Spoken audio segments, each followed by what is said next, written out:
Welcome back to Cypress Academy, PSoC 6 101. In this video, I will show you how to add custom digital logic to our BLE-controlled robotic arm to safely stop the servo motors and bypass any UART or I2C commands. We will also use the RGB LED on the PSoC 6 Pioneer board to show the status of the kill switch. Why a kill switch in a BLE-controlled robotic arm, you might ask?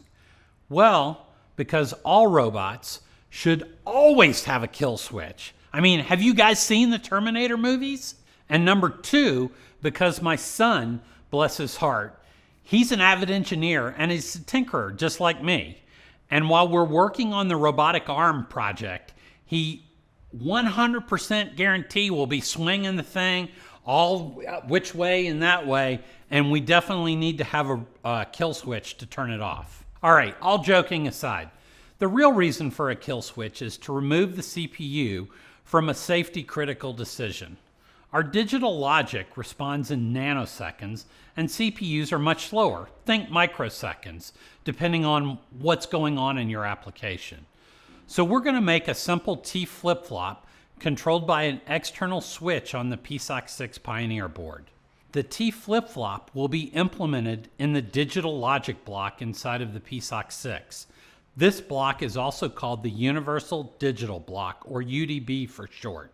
There's a lot more documentation on this in an entire video series that you can find right here. All right, let's get started.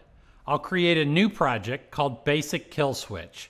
For this project, I want to use a button on the PSoC 6 BLE Pioneer board to act as the kill switch. When I enable the kill switch, I expect the red LED to immediately turn on and blink. When I disable the kill switch, I expect to see a solid green LED indicating all is well. To do this, I'll drag and drop a T flip-flop from the digital logic folder in the component catalog.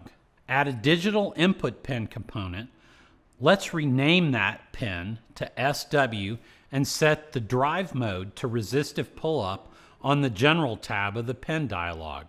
I'm doing that because the push button on the PSoC 6 BLE kit is active low. Now I'll connect the switch to the T flip-flop through an inverter to make the switch act on the falling edge. Like when the button is pushed, there's a falling edge. I also need a logic high for the T input of the flip-flop. With this configuration, the output of the T flip-flop will toggle each time the button is pressed. To enable a blinking LED, we're going to need a PWM. So I'll drag and drop a PWM into my design and then configure it. I'll rename the PWM to be LED blink. I'll set the period to 1000 and compare value to 500.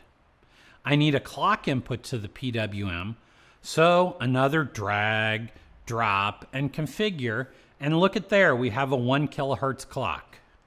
Now I have two LEDs in this project, a red LED and a green LED. So let's grab two digital output pins and rename them to be red and green.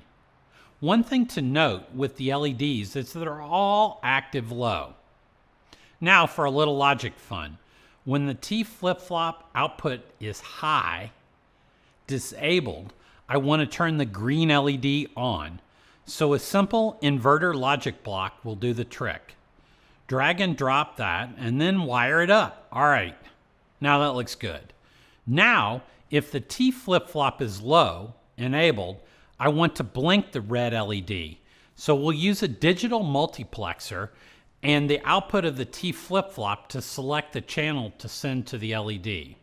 We'll send the LED blink PWM output to the multiplexer input 0 and a logic high to the multiplexer input 1. So when the T flip-flop output is low, the PWM output is feeding the red LED, making it blink. Let's not forget to assign the pins for the switch, the red LED, and the green LED to P04, P03, and P11 respectively.